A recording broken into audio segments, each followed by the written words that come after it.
me on the mic, now let's spill the tea. Talking courtside dreams from history. Legends on the blacktop now and then. From Wilt to Steph, we hit it again. Bump it chimes in, let's go deep. Young blood's rising, can't skip a beat. Puppy prospects with fire in their eyes. Draft night suckers and hoop dream highs. Wire to wire, bring the heat. Broadcast magic can't be beat. Do better, but roll better. We're who cares? Trendsetters. What's poppin', y'all? It's your boy, Guard E3. And joining me, like every week, ladies and gentlemen, he is the greatest co-host of all time. Ladies and gentlemen, he is Mo Betta. How you doing, Mo? I'm doing great on a Thursday night. Checking out a little football on the side, but always there's plenty of NBA action to get into, plenty of NBA discussion we can get into as well. Let's get it. Yeah, absolutely. A Thursday night game might decide my mood for the rest of the week, depending how it goes. So, but you know how it is. You know how we like to start. Underrated player of the week time. Every week we got to talk about somebody who's underrated or underappreciated. So, Mo, why don't you get us started? Who's your underrated player of the week? So obviously, the Lakers have been in the news even more than usual with the recent developments of their last couple of games. So I've got Lakers on my brain. And my underrated player this week is one of my favorite players that I've ever watched. And he's not a superstar by any means, but he's one of the greatest role players of all time. I'm talking about Derek Fisher. I think Derek Fisher, when you look at a guy like Robert Horry is probably the most successful role player in the modern era. Derek Fisher was a better basketball player than Robert Horry. Derek Fisher hit as many game-winning or big shots as Robert Horry. Derek Fisher was an underrated defender, just one of those tough guys that made winning plays wherever he went. It wasn't. I think we talked about the big names that left the Lakers. I think the name that nobody talked about was when Derek Fisher left the Lakers, they lost some toughness. They lost a great locker room presence. It's not a coincidence that when he returned, what did they do? Well, they won a couple of more championships with Derek Fisher as part of that team. Derek Fisher, to me, is one of the greatest role players in NBA history. No, that's fair. If I remember correctly, Kobe Bryant has undefeated in playoff series with Derek Fisher as his backcourt teammate. There it is. And I don't, that's not a coincidence. That's just a testament to obviously not only how great Kobe is, but just how great D-Fish was. You could do everything that you would need to do on a basketball court. So I love it. I love D-Fish. I'm going to use my underrated player of the week time to shout out somebody that we have picked as an underrated player of the week before, but I want to give him his love because he officially retired this week. Paul Millsap. I want to, shout out to Millsap. Great, steady vet. Always contributed to winning teams. Obviously, he's on that Hawks team. He was also with Jokic in Denver in the early years before they went to, Jeremy Grant. So, I just wanted to say congratulations on the great career for Paul Millsap, just one of the most versatile players that, we've seen in a minute. I like yours. I like yours a lot. I think the most impressive thing about Paul Millsap is he didn't come out of college with a lot of fanfare. He wasn't highly touted a player. I believe Paul Millsap was drafted in the second round, and he wasn't one of those naturally gifted or skilled players. He worked himself, Brett, into being a 4-time NBA All-Star. Just a rock-solid veteran that you can book his production. You could count on Paul Millsap to be in that 16 to 18-point range, give you 7 or 8 rebounds, and play tough defense on the other end. I think Paul Millsap, to me, is definitely a great nominee for most underrated player. He had a great long career, was well loved and beloved in every city he played in. Just a terrific pro. I think if we made like all underrated teams for each decade, if we talked about like the 2010s, I think you can make an argument that Millsap would make the team. The man might be the captain of the team. I'm going to say the captain, right? I agree. Yeah, that actually might be like a fun project for later, all I like underrated it. teams. We'll even do first, second, and third. We'll make it easy on ourselves. That's fun. But, Mo, I think we need to have a conversation. That's at least according to the Lakers fans, who say it's time to have that discussion about J.J. Redick. The Lakers, after their hot start, they're trending downwards right now. Still time to turn it around, but Mo, do you want to start on Lakers discourse and JJ Redick, or do you want to go second? Since this is Since I'm the Laker fan, you go ahead and cook and get it started, and I'll chime in. Okay, yeah, I'm going to read something real quick. These are the Lakers' records after the first 20 games the last 4 years: 10-10, 8-12, 11-9, 12-8. What were they all 4 years? Projected to be a play-in team. That outside of that first year with Darvin Ham, where they got hot at the right time, had the right opponents. They made a nice run to the Western Conference Finals, but other than that, this is a play-in team. And we thought, apparently the thought was JJ Redick could elevate these guys to more than that. I think the discussion needs to be had for sure, but I think the discussion's being aimed in the wrong place. I don't think this is an indictment on Redick. I think this is just an indictment on the depth. LeBron's still great. AD's still obviously great. Austin Reeves, he's a great player too. I like him. Dalton Connect has been good. He's been inconsistent on defense, but he's been a good get. But ever since they disbanded that 2020 championship team after the 2021 year, they've had issues with depth. This is not a coach issue. This is not just, well, let's just throw JJ Redick under the bus for all the Lakers' issues. This is just a roster construction issue. This is just a team issue. And I think the quicker that the Lakers fans, really understand that, the happier that they'll be. I literally think that you read my mind. This is not a JJ Redick problem. This is a Rob Pelinka problem. This is a LeBron James problem to a degree.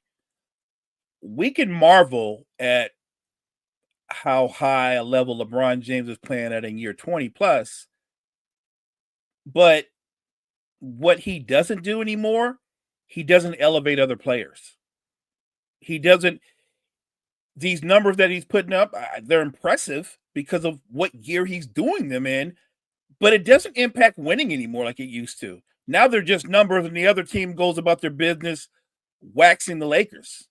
And if you've watched the Lakers this year, he only plays on one side of the floor. He's a zero impact defensively.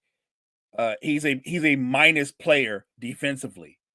And that's with them putting him on 9 times out of 10 guys that are non-scorers, and he still just gives you nothing defensively. Now, that's not, I'm not killing the 40-year-old. I'm simply telling you the facts. They're the flawed roster construction. You've got an aging superstar who's a marvel in the sense that his numbers show you that he can still put up numbers. It doesn't impact winning, and he does not uplift or elevate anybody. He doesn't make anybody better. As great as he's been in his entire career, what he's never done, he's never made younger players better. There's no young player that developed under LeBron James. It just has never happened. And as he's gotten older, every year, the last 4 years, what do we hear? He needs more help. We need more help. There's only so much help you can get when you look at the assets that the Lakers have to give another team in return. This is a roster construction problem. This is a reality check. The Lakers' window for being a championship contender, I literally think it ended when they won the championship in the bubble. They did disband some critical role players, and they cost themselves a great deal of depth with the Russell Westbrook trade. There are no do-overs. You got rid of guys that were better fits basketball-wise than Russell Westbrook. And you've been behind the 8 ball ever since. To me, when I look at the Lakers, I feel like you're trying to put a Band-Aid over a canyon. And in reality, what they need to do, Brett, they need to start making moves towards the future and stop trying to put a Band-Aid on this situation as if we're just a beat away from being a title contender. They're trending towards being a 500 team, and this time next week, they could be below 500. What's not going to change is they're one of the worst defensive teams in basketball. That's not going to change. What's not going to change is they're one of the worst transition defenses in all of basketball. What's not going to change is they're not a great shooting team. They have two guys who can create their own shots consistently. So they don't have a lot of shot creation. It is a roster construction problem that rather than point the finger of JJ Redick, who, by the way, I'm upfront, I'm honest, I wasn't really high on the Redick hire, but I've watched the Lakers. Redick isn't the problem. The product that he's trying to work with, that he's trying to coach up, is flawed, period. It's just not a talented team. You have arguably two top 10 players, but one is in decline and isn't as impactful as he once was. It's just a fact. And the other, who I thought JJ Redick had the right formula, he wanted to force feed him, put the pressure on him to be the number one option. That seemed to work early in the season. They've since deviated from that again, and they're back to being LeBron-centric. That's not working. You're not going to win basketball games this way. So look, as a Laker fan, I'm disappointed in the season. I'm not disappointed in what JJ Redick has done because he's been cut and dry, very honest about their strengths and their weaknesses, and he's called out guys when he should have called out guys. I actually think Redick has done a good job coaching with what he has to work with. If anybody should face a lot of criticism, it should be the front office, Rob Pelinka, Jeannie Buss. They should be the ones that face all the criticism, not JJ Redick. I absolutely. And Alec, why are the Nuggets so bad this year? Before we get into that, we'll answer that in a second. I actually, ironically, I had a do better with Mo Better moment all ready to go, and I might as well throw it in here because it was the Lakers, and it's the effort. It's kind of exactly what you were just saying about their defense and their lack of effort. And what I'm talking about, I don't know if you watched that Miami game, man. I watched as much as I could stand.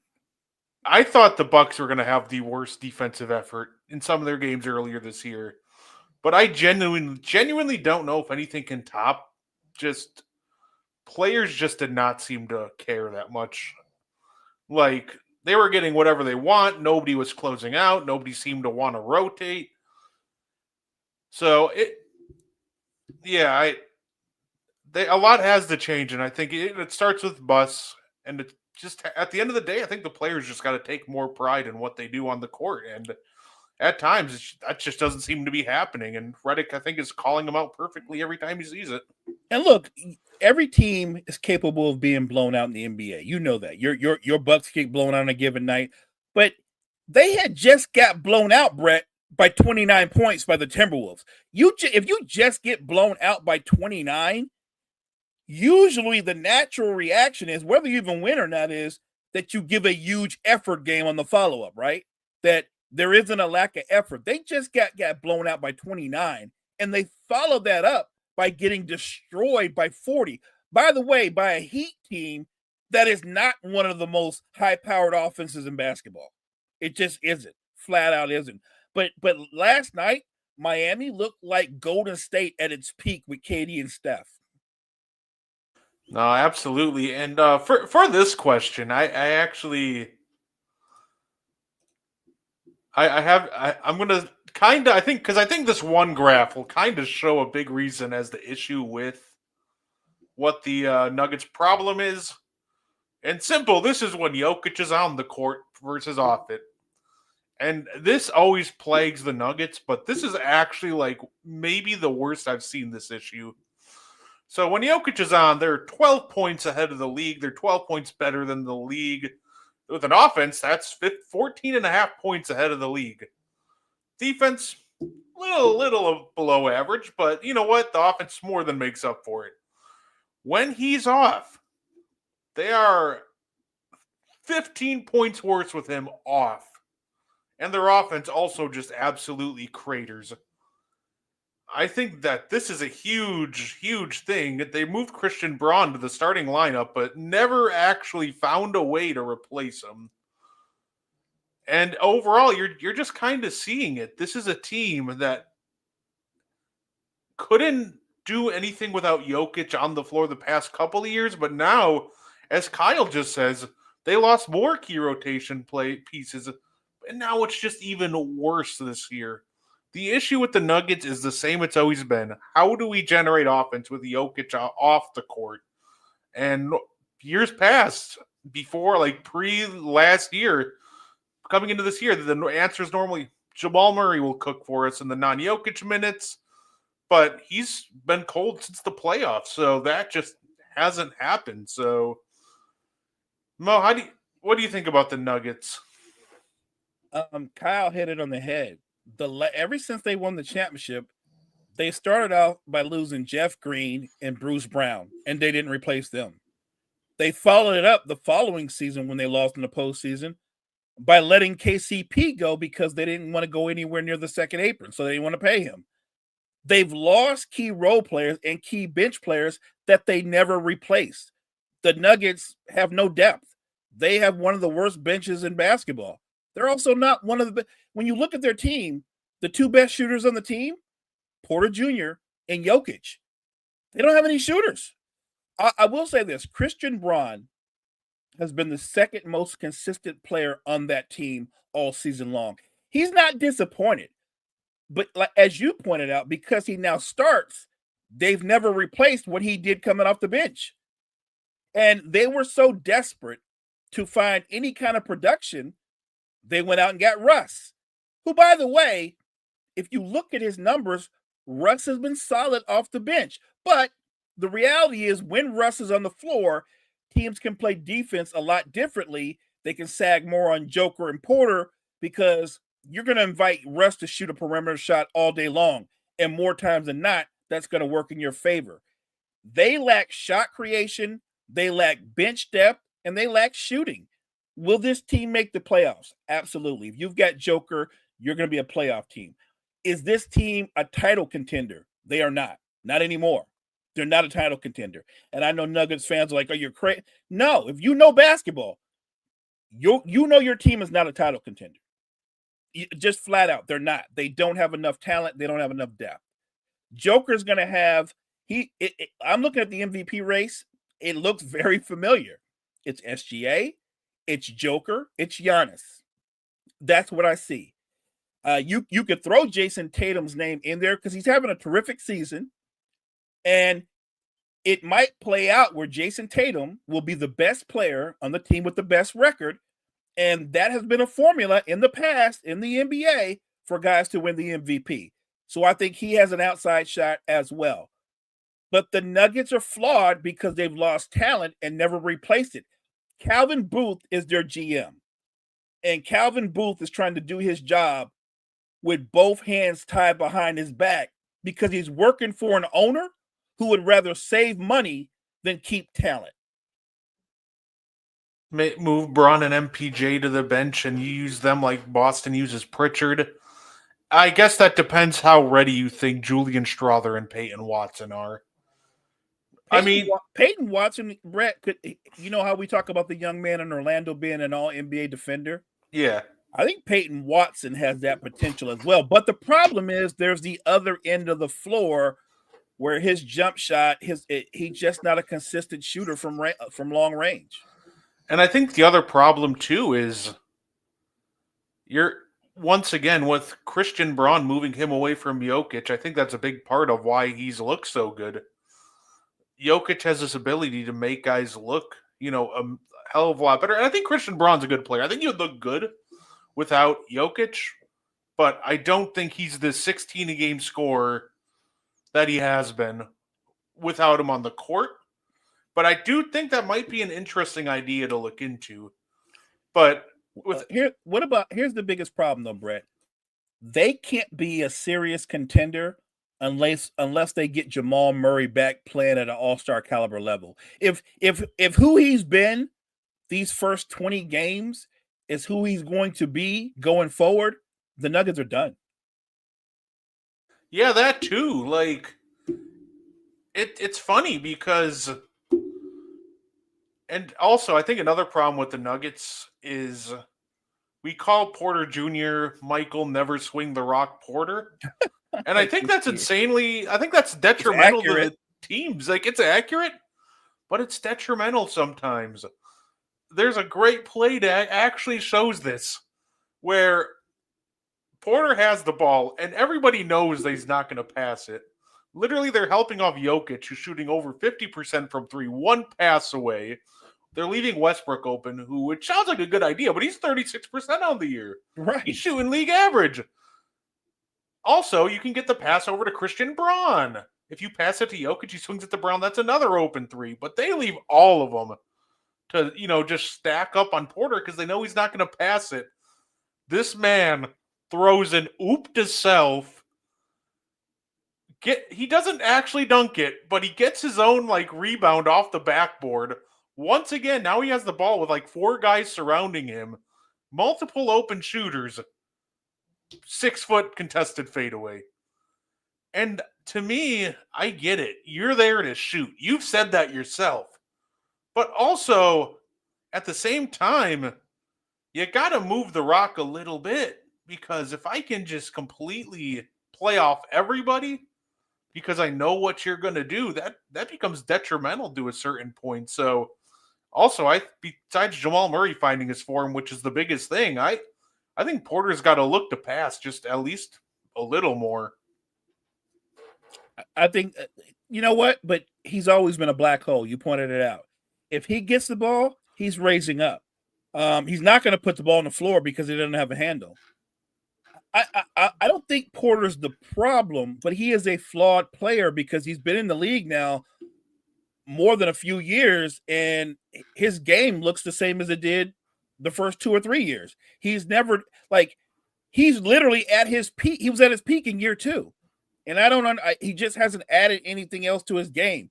He is settled for being a 6'9" spot up shooter, which isn't a crime in the NBA, by the way. There are plenty of spot up shooters. But I think that the Nuggets, when they drafted him, and you know this when he was coming out of college, people thought Porter had the potential to be an all-star caliber player. And I think he's just kind of regulated himself to being a specialist. And if he's going to be a specialist in terms of just being a catch and shoot guy, and Aaron Gordon is going to be a rim diver defender, I don't think you can. And you've got Christian Braun in the starting lineup. They've got 3 guys that are specialists in their starting lineup. That doesn't work. I know I started the season off saying they're going to have to make a tough decision between Aaron Gordon and Porter Jr. You know what? I'm gonna reverse that, my thinking there, and think if Calvin Booth and the owner is all about saving money and getting more bang for your buck, the smart thing probably would be to trade Jamal Murray. And you don't have to trade him for guys that are more talented than he is, because you wouldn't get that back in return anyway. But what if you traded him back for guys who were better fit overall with what the Nuggets do? Like, a good example is, what if you could get back Cam Johnson from the Nets and you could get back Cam Thomas? Or if you got back Cam Johnson and you got back Nicholas Batum? You know what I'm trying to say? That, not Batum, but a Nick Claxton, that kind of combination. Because I think you pointed out, Joker is a superstar and he can elevate the play of Aaron Gordon. But if you gave him credible role players who could defend at a high level and make open shots like Cam Johnson can, Nicholas Batum is a great rim running big who would give them a different kind of versatility. I'm just saying, yes, Jamal Murray might be the better talent, but I don't think he would be a better fit overall, especially this current version of Jamal Murray. For the money that he's making, there's no way that owner is looking at Jamal Murray thinking that's money well spent. Oh, no, yeah, absolutely, for sure. Considering the fact that, we bag on Russ, for example, for being a bad 3-point shooter when Jamal's actually 3 points worse from the 3-point line worse That's than Russ. That's crazy. Jamal Murray is shooting 33% this year. Russ is at 36. Like, I'm hoping for a Jamal Murray turnaround, but it just, I'm losing like hope by the day. It just doesn't really feel like it. Normally, when somebody's going to turn it around, you see the vision, you see it flash at some point. I just haven't seen it at all from him. I feel like his confidence. I think he's lost his confidence, Brett. Like, he was before Jamal Murray was cocky, Brett, in the way a guy's cocky when he's like, people don't know this, but I'm one of the top 5 players of the NBA. Like, he was that kind of cocky. He played with that kind of swagger, and I feel like ever since last year, even though he didn't shoot great and play well against the Lakers, but he did make timely shots in that series. But I felt like the way that the Timberwolves, particularly Anthony Edwards, like literally physically dominated him on both sides of the floor and snatched his confidence, he doesn't seem to be the same player anymore. Oh, yeah, no, for sure. But, speaking of being the same player, we're seeing a return tomorrow that's near and dear to my heart. We'll see if this guy's the same player as he was even last year. I'm talking about the Bucks and Celtics tomorrow with the return of Chris Middleton. He's apparently going to be back tomorrow. I'm assuming he's going to be on a minutes restriction or coming off the bench. So I'll let you go first on this one, Mo. What do you think the realistic expectations for Chris Middleton in his return? Look, if he can stay healthy, and that's always an if, but let's say he can stay healthy. Even if Chris Middleton is a lesser version of all-star Chris Middleton, on this current Bucks team, he's not required to be the second option to Giannis. On this current Bucks team, he would fit perfectly in the role as the third option. Now the expectations would be Chris Middleton giving you 16 to 18 points per game, shooting a high percentage, also giving them another shot creator and another versatile defender. I think those are the expectations the Bucks have for him. I think it's the role that a healthy Chris Middleton will fill very well. And if Chris Middleton is healthy, it's almost like the Bucks made a trade, even though they didn't make a trade. They're just getting back a terrific all-around two-way player, to me, that can elevate the Bucks in the conference. So I as a basketball fan, I'm excited for it. As a guy that loves competition, a fully healthy Bucks team matching up with the Celtics team, I think suddenly becomes a lot more compelling. No, absolutely. Last year, when we saw Chris, he was giving you 25 and 9 against the Pacers on, 2 bad ankles. So I'm looking forward to seeing what happens with that. It's funny because I've seen a lot of people kind of sit there and talk about defensively speaking. Defensively speaking, he still wasn't a bad defender last year. And that's obviously with the injuries being reoccurring and him having the bad ankles. I'm not going to say he's as good as he, once was, but he still competes, and I would still say he's a slight positive defensively. So overall, and it's funny because now my biggest concern doesn't even come to Chris Middleton at this point. My biggest concern now is, okay, Chris is back. Please don't knock the young guys out of the rotation. Listen, that's my biggest concern. Pat Connaughton has been getting DNPs, and we've looked a lot better. But honestly, now it's time to start looking at Bobby Portis. I think Bobby Portis is a great offensive player, but he has been absolutely horrendous on defense. And even this year, normally he is a great offensive player. Even that started to slip. I think it's time to challenge him with some competition. I would make sure that Andre Jackson continues to get minutes. Yes, agreed. He's been an absolutely elite defender for us. And overall, that's my plea. Just make sure these young guys are still getting in there, because that's been almost the theme of this Bucks season. When the vets aren't contributing, these young guys have been pushing them out. Even DeLon Wright, when he struggled, Ryan Rollins, who's been out with left shoulder instability, I think he's had a separated shoulder, he came in and got 5 steals in his one game that he played. So overall, just keep trusting the young guys and keep letting them cook, and we'll see where it takes us. And look, I would not be opposed to Doc Rivers bringing Chris Middleton off the bench and letting Chris Middleton captain that second unit. And then obviously in late game situations, Chris Middleton would be part of your closing lineup, right? The ideal closing lineup would probably be Giannis, Brook, Dame, Chris Middleton, and Gary Trent Jr. to me for a closing lineup. So I'm not opposed to that. Chris Middleton is a good enough shot creator, ball handler, incredibly high basketball IQ. That if Doc said, I want to keep you on a certain minutes, I want you to play around 25, 28 minutes a game, I want you to captain the second team and then be part of the closing lineup, I think Chris Middleton would embrace that. No, absolutely. And I honestly too, Mo, and I'm also so happy. There's a certain lineup that I think would be great for us, but obviously I haven't gotten to see because Chris is hurt. I want to see us try a lineup with Dame, Gary Trent, Chris, Giannis, and Andre Jackson. Switch, Giannis at the 5, Jackson at the 4, however you want to do it. But honestly, Mo, I think that would be a great lineup for us. I think that'd probably be the most versatile lineup that we have defensively. You could switch everything. I think the problem is you're giving up rebounding, and without Brook out there, this floor becomes a little cramped.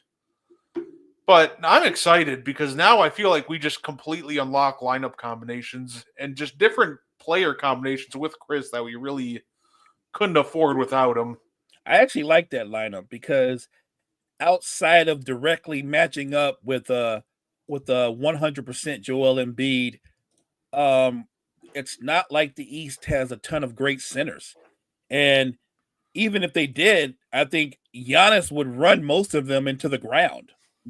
I think that lineup, the Bucks could play fast, and it would create a lot of cross matchups because Giannis would end up being guarded by smaller players because most centers can't run with him. We know it's not even close. They can't run with him.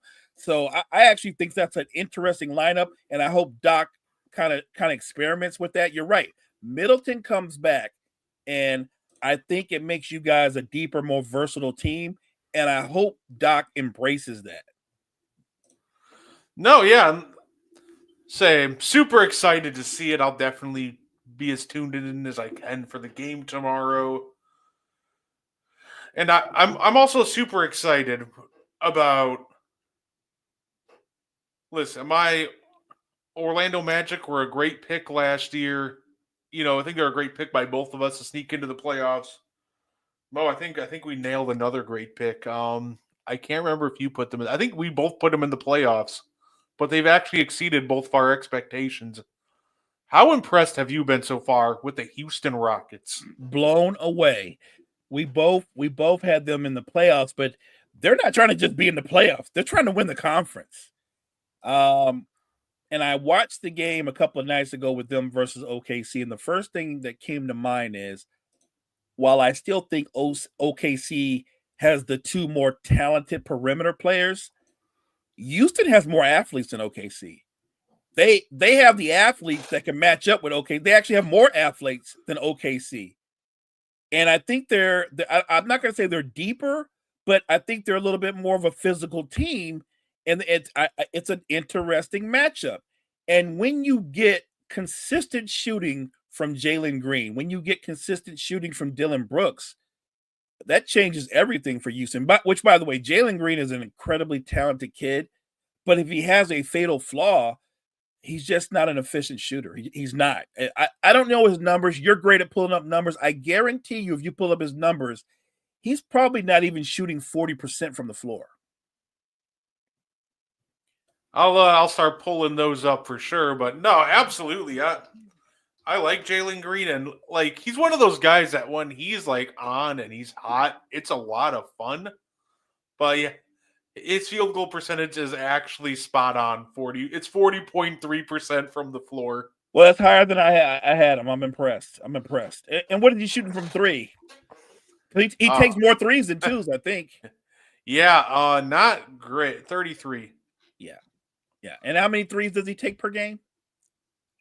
Too many. Actually, no. It's only 2.5. No, he So, takes more. sorry, 3. 7. I was looking at May. My bad. 7. Almost 8. 7.8. Yeah, when you take that many threes and shoot 33%, you're helping the other team. Look, that said, their most consistent offensive player is Sangoon. My problem with Sangoon is, as big and as talented as he is, he doesn't finish well in traffic. He doesn't finish well at all in traffic. Like, when your big is that skilled, but he's only shooting in the mid 40s percentage wise, he's got to become more physical. He's got to finish a lot stronger through contact. Again, I'm giving you my little nitpicky things. In the bigger picture, do I think the Rockets are a legitimate threat in the West? Absolutely.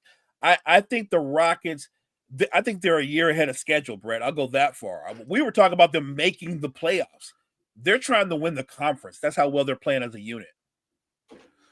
I will say I do think they still need one more. I think they need the guy to tie it all together. I think Alperen Sengun's great, but I don't think he's the guy on a championship team. I think he's almost like the same. He's kind of like he follows the same archetype as like a Domantas Sabonis, Nikola Jokic. But if they were like Pokemon evolutions, he'd be Charizard. He'd be Charmander. He'd be that first step. Yeah, I actually like that. I like that comparison.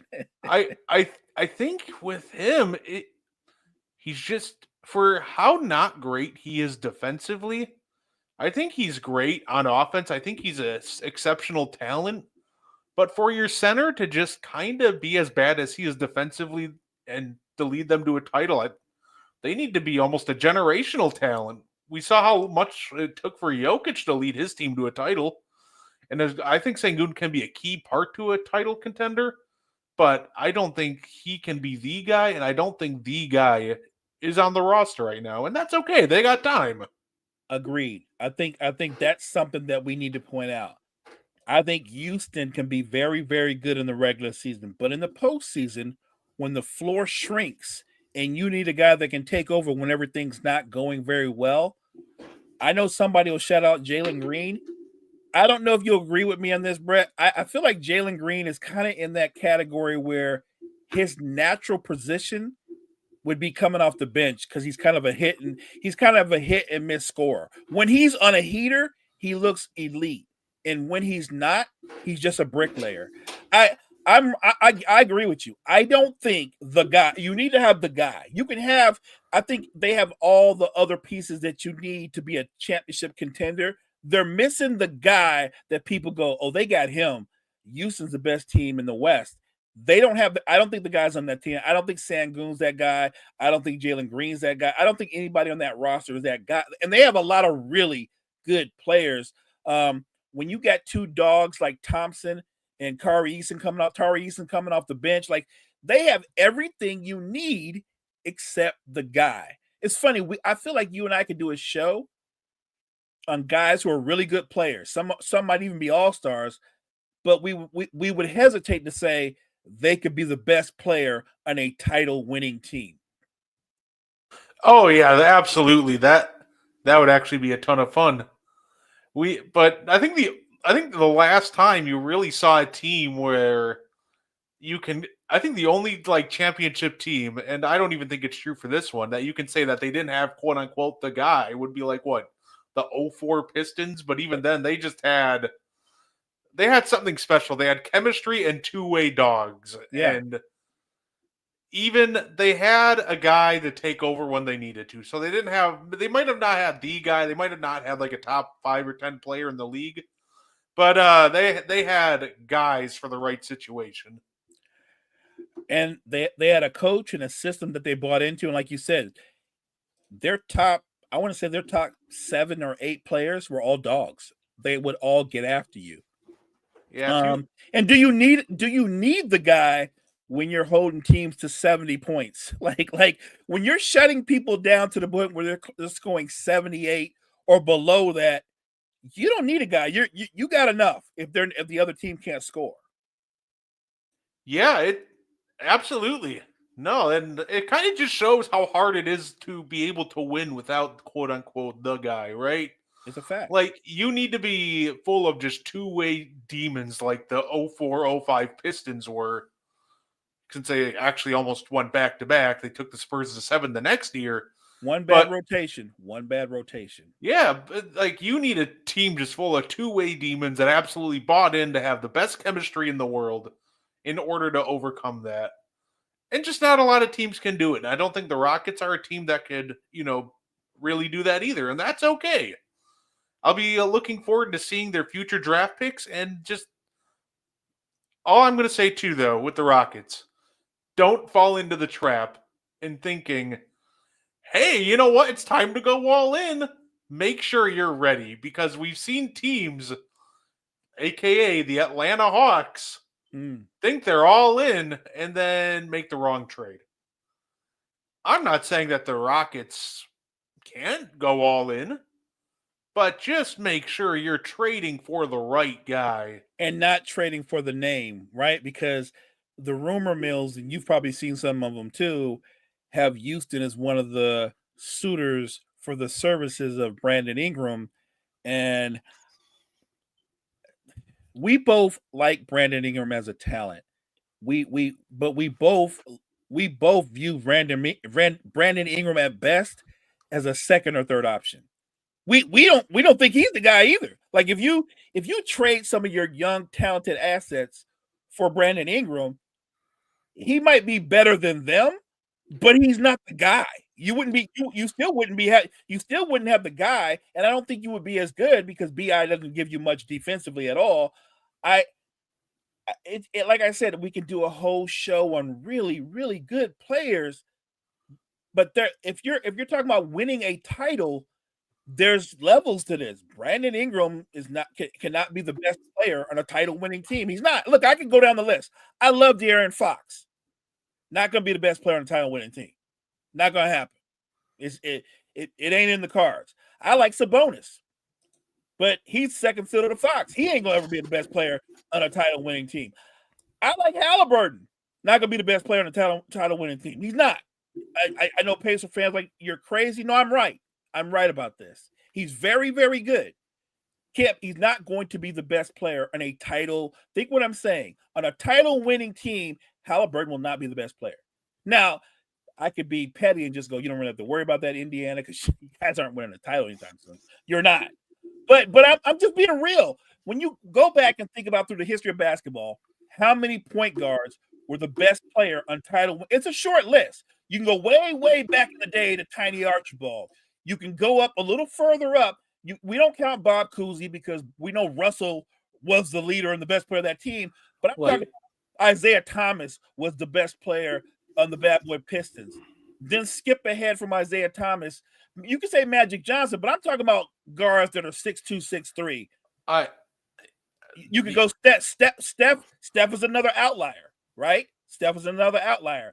But it's a short list. Chauncey Billups was he 6'3"? But again, the Pistons won one title. I'm talking about, and they were unique because they were a team of dogs. You can say a lot of things about Sacramento. Nobody would describe them as a team of dogs. When you play the Kings, you're worried about keeping up with them offensively. You're not worried about them locking you up defensively because they don't do that. And I'm not killing De'Aaron Fox. He's one of my favorite players. But I feel like if he were going to be on a team that won a title, Brett, he's your second or third option. He's not your best player. No, absolutely. And that the Kings have just been so disappointing this year. And if we're going to have a conversation about a coach, Mo, maybe that's the conversation to be had. Mike Brown? Yeah, because this is actually a guy that you have some familiarity with this. He was the Lakers coach for a while. He was. Mike Brown and the Kings. We did Mike Brown dirty. I think he was the coach for like 5 games. We fired him. Yeah, no. I think Mike Brown has been making some questionable coaching decisions, just with rotations and everything. Like, okay, tell me why I'm seeing 3 guard lineups with De'Aaron Fox, Jordan McLaughlin, and Malik Monk. Why are in like important moments? Why is Colby Jones on my TV? Mm, Like, to me, I don't think the Kings are just this overly talented basketball team to begin with. I think they're a very flawed roster. That's something we acknowledged before the year started. right. But I feel like with some of these rotations he's making, it's just making the problem 100 times worse. Keon Ellis all of a sudden randomly getting DMPs. Oh, look at that. Now the Kings can't stop anybody. Yeah, they do have that win against the Rockets. But other than that, they've had trouble getting stops, and their solution, bench their best perimeter guy. To me, that is mind-boggling. Like, I saw some people, they're like, oh, would you be surprised if Keon Ellis was leading the Kings in three-point percentage? Like, the career 40% shooter? No, not really. Right. The man's an elite 3-and-D weapon, but for some reason, they are just avoiding using him like the plague at times, and it is just mind-boggling to me. Like, yeah, this entire team can't shoot. It's really sad. And and I think that based off of what they did a couple years ago, people thought that the Kings were on the upswing, and I think they're kind of stuck in that 6th or 7th seed lane, and more than likely it's going to be the 7th. They're going to be in the play-in. It is a flawed roster. They are a small market team, and they are not a destination team of top free agents. So for them to get better, they get better. They'd have to get better through the draft, or they would have to put out a package that a team would value. And they do have some assets. I don't understand. I didn't hate the DeRozan signing, but I didn't get it either because I thought, and it's bared fruit, that the addition of DeMar DeRozan, I think it kind of stunted the growth of Keegan Murray. You know what I mean? Like, Yeah. You've kind of pushed Keegan Murray to the 4th option, and how does he develop more when you've got 3 guys between Sabonis, Fox, and DeMar shooting 18, 19 shots a game? I don't know if that's a sound way to go. Keegan Murray, to me, I thought he was one of those guys that he seemed to steadily get better year after year. Look, I get it. He doesn't have what you would call a superstar trajectory, but here's the thing. Do you have to be a superstar to be a productive, impactful player? No. I think Keegan Murray, maybe his lot in life is to be a very good starter, but he helps you win games. Maybe he helps you win series. I think I don't want to say they gave up, but it feels like they kind of gave up on what he could be. Yeah, no, and yeah, he just lost his shooting touch, and that might be the fact that it looks like he did put on some muscle. I think his rebounding is actually much better this year than it was last year. But it's funny because Mike Brown has this thing, and it's not just a Mike Brown thing. We've seen this out of plenty of coaches. And, like, how many coaches do we see fall in love with a vet that's maybe just might not be producing? And that was Mike Brown for so long this year with Kevin Huerter. Kevin Huerter has been terrible. His defense isn't good. He is taking 5 threes a game just to hit him at a 28% clip, which is the same clip that Keegan Murray's shooting, by the way. They have the exact same percentage from 3 on like the same attempts. And at the end of the day, if you're the Kings and you're Mike Brown, I think that's got to be priority number 1. Not only, I think you just bench Kevin Huerter because you have Keon Ellis right there to take his spot, but if you're continuing to play these guys, okay, you got to find a way to put these guys in better positions to really thrive and get their confidence back.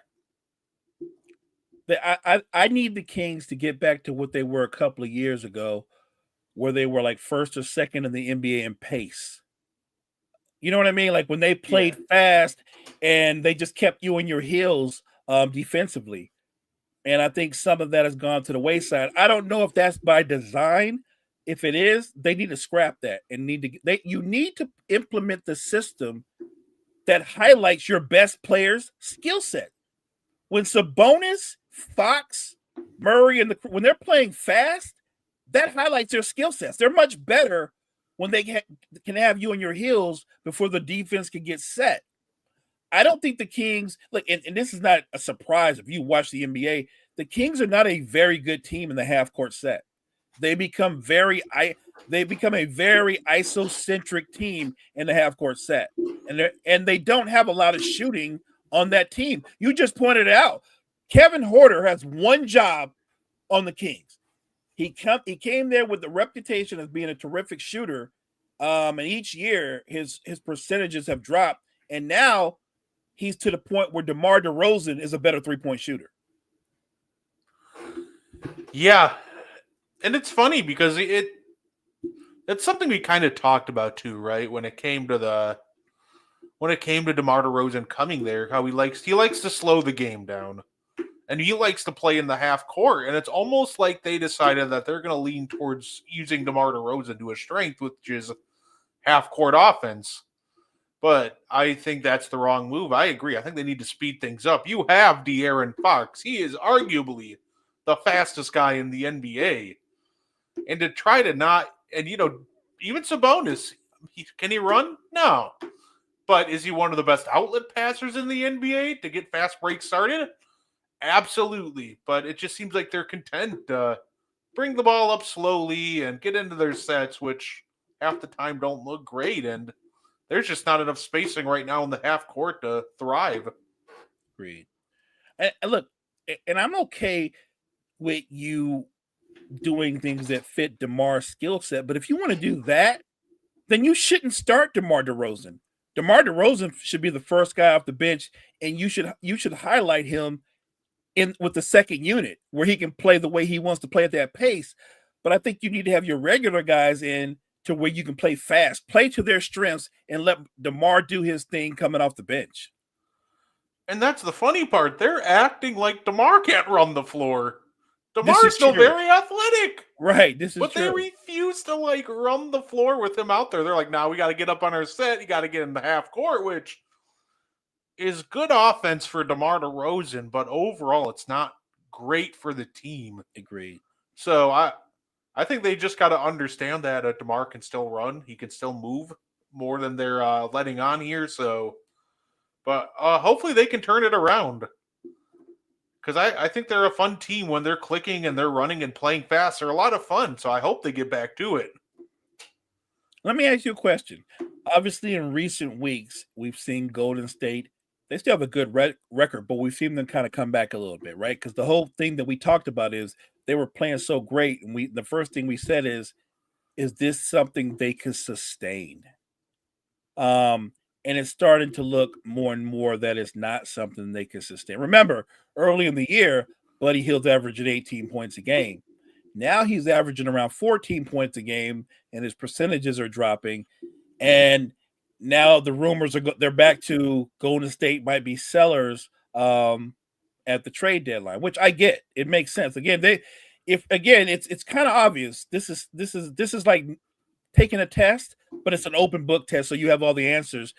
If Kuminga doesn't have an extension, you're not going to let him go to free agency and get nothing in return. You're going to trade Kuminga. Yeah, no, absolutely. And he's going to be an interesting game to watch at the deadline. I would love to see it, honestly. It's curious. I'm still curious on who goes for him, right? That's going to be a tough one. Let me ask you this. Where does he fit? Because I feel like he seems to thrive in a faster paced system, right? You know what I mean? Because he can play the 3 and the 4.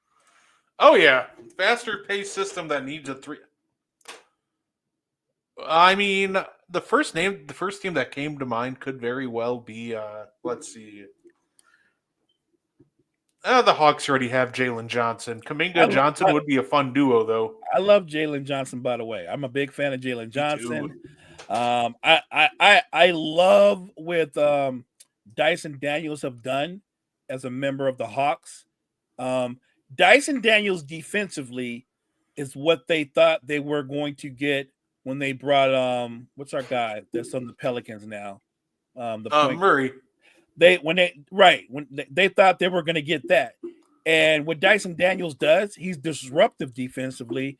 If he can be a little bit more efficient offensively, I think he has a chance to be one of the top 3-and-D guys in the league. Like, he's tremendous on the ball, plays the passing lane well. He's made life easier for Trae Young. When I watch the Hawks play now, they're very competitive. Like, I look at the Hawks and go, I can see the Hawks getting into the playoffs. They don't lack for talent. They have two really good big men, who, by the way, I think Okongwu should be starting over Capella, but whatever. And their rookie, he's showing signs, but I think it's going to be an up and down rookie year. But you can tell, I think that's a really good draft pick who's only going to continue to get better. But I look at the Hawks now, they've got athletes, they play at a fast pace, and they actually give you a legitimate effort on defense. I will always push the Okongwu time to start agenda. I've been pushing it last year.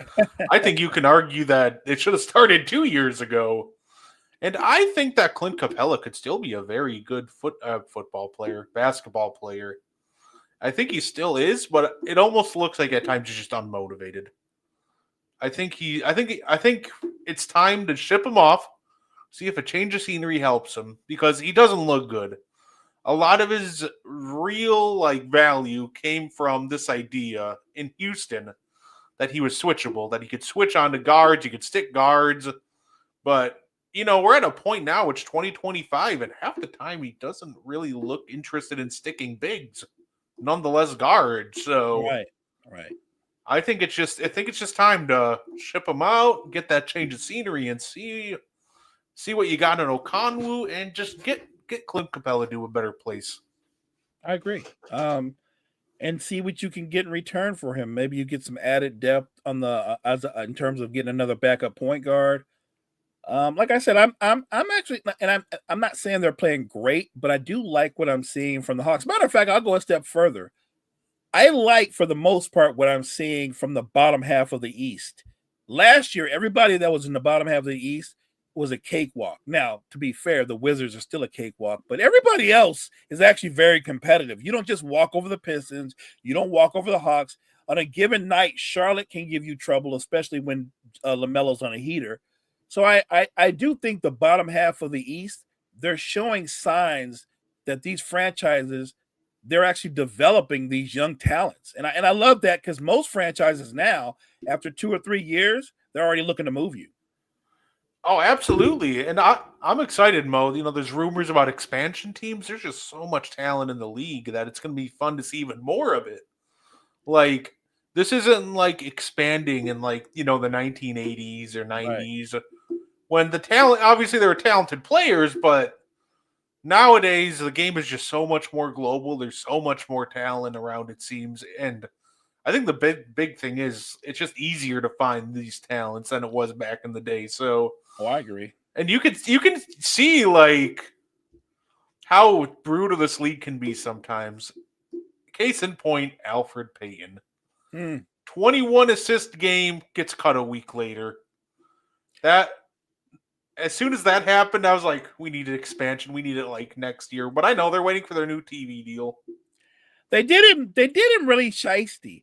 Murray came back.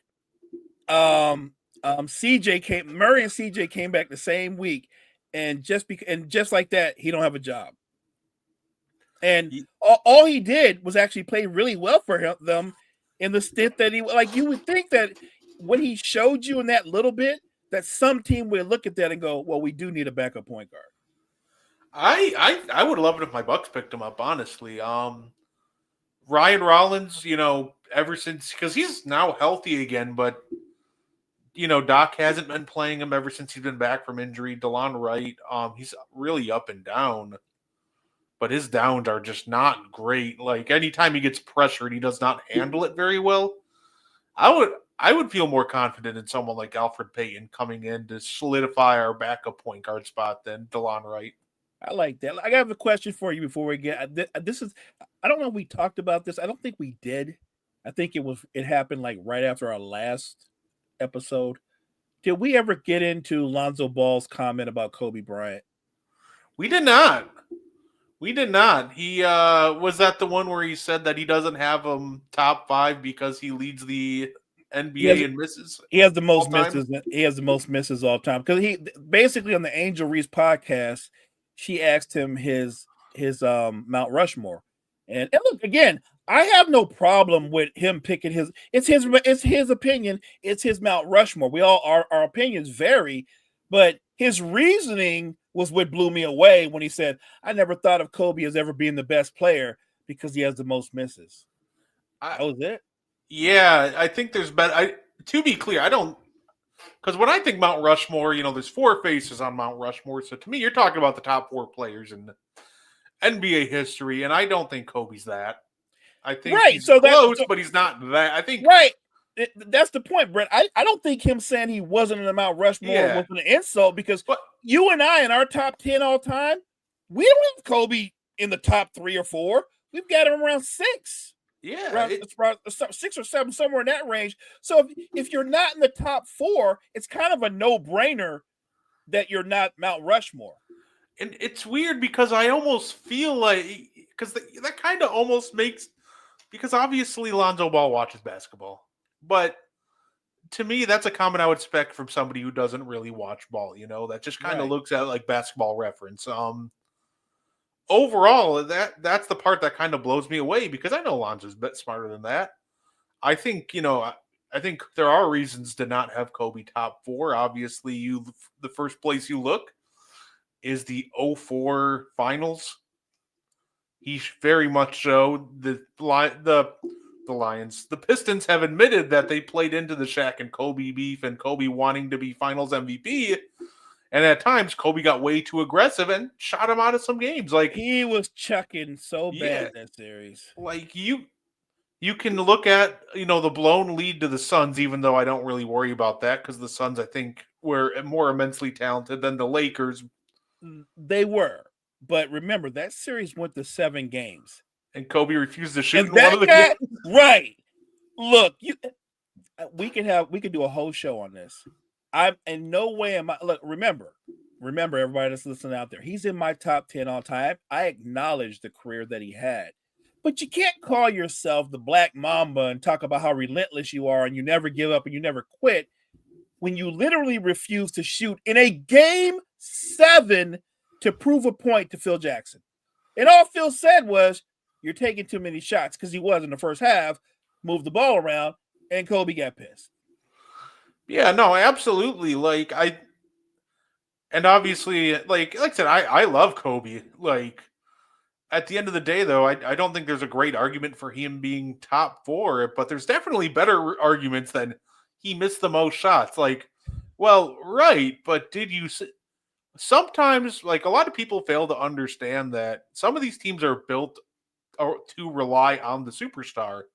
When you look at like your mid 2000s Lakers post Shaq pre Pow, that team was built for Kobe to shot chuck. They Like, had no let's be- choice though. What was that Right. roster? Chris Milne. Yeah, What's the guy that he used to kill all the time? The point guard. Smush. He killed. I mean, Yeah. Smush Parker. Like that roster. That was not a great roster. No, Like, Kobe had to shoot 25 times a night.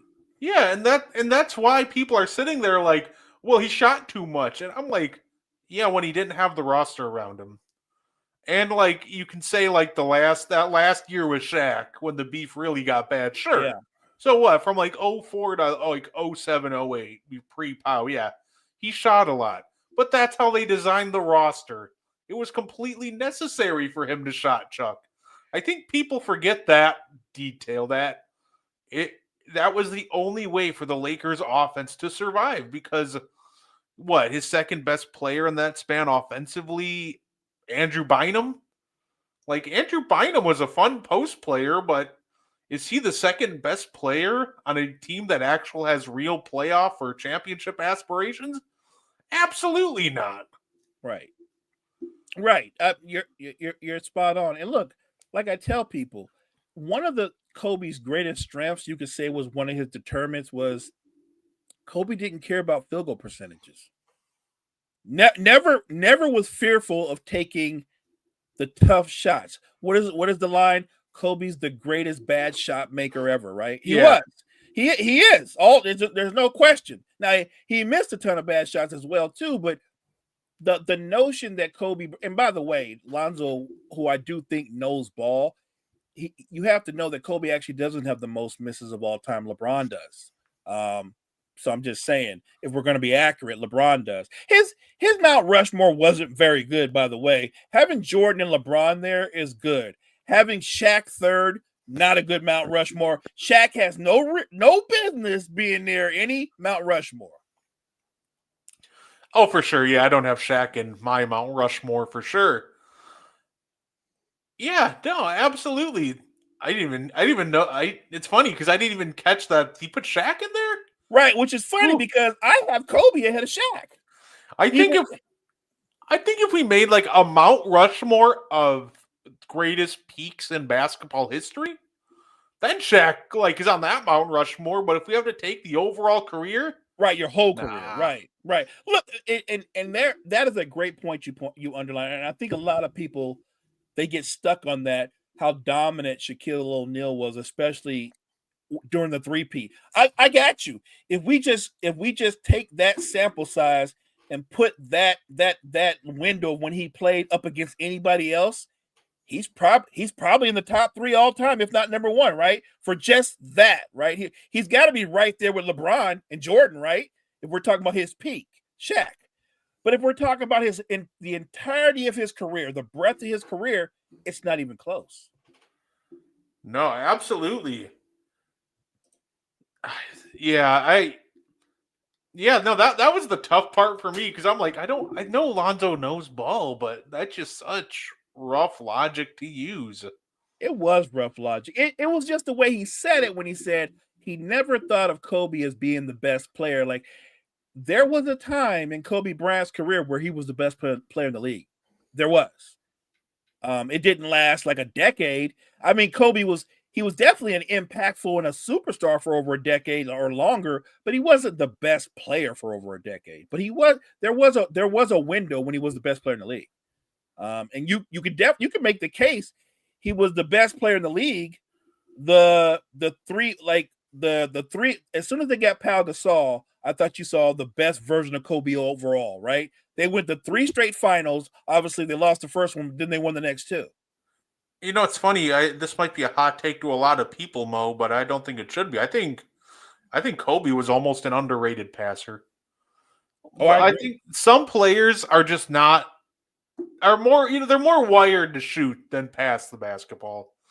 Kobe was very much so more wired to shoot than pass. But when he decided to put his mind to it and just pass the rock, he was actually very good. He made a lot of passes from a lot of different angles that.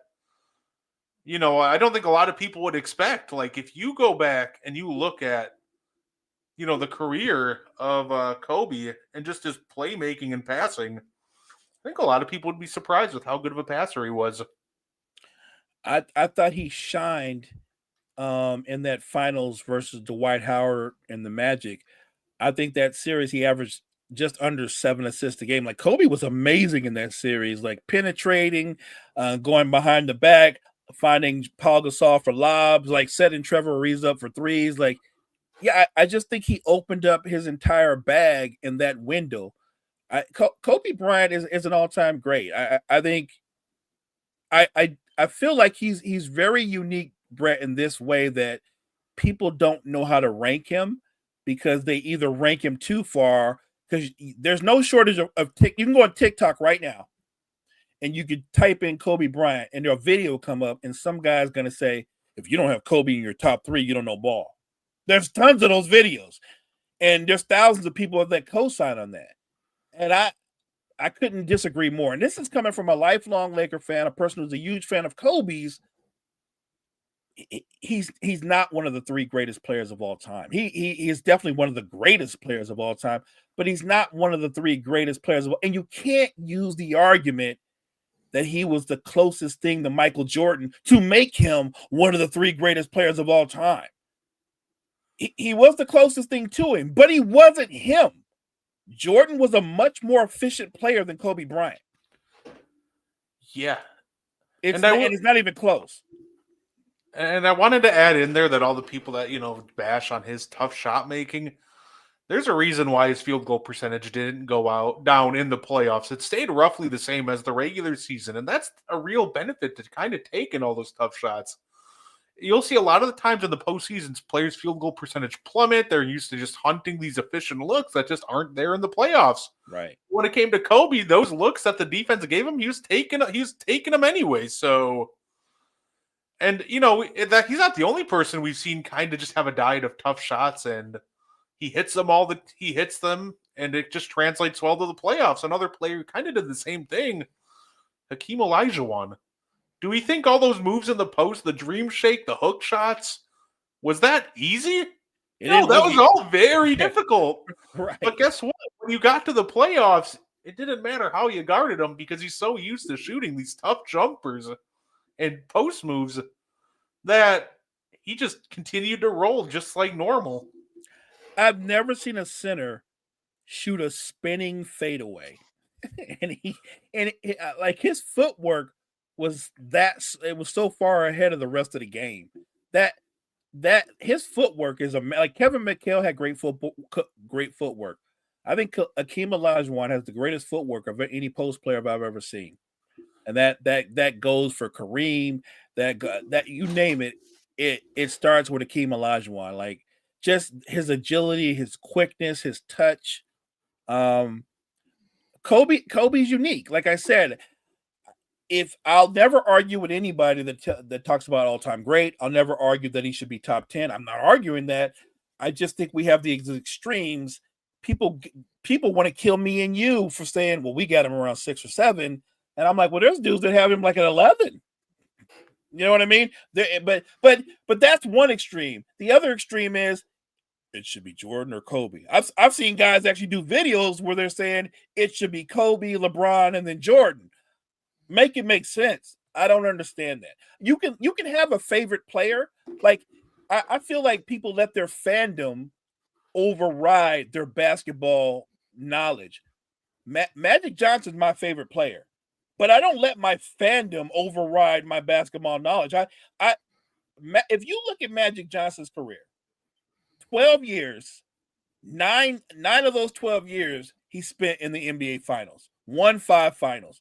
3 finals MVP, 3 regular seasons MVP. And I you don't ever hear me go, but Magic should be the GOAT. He should be the GOAT.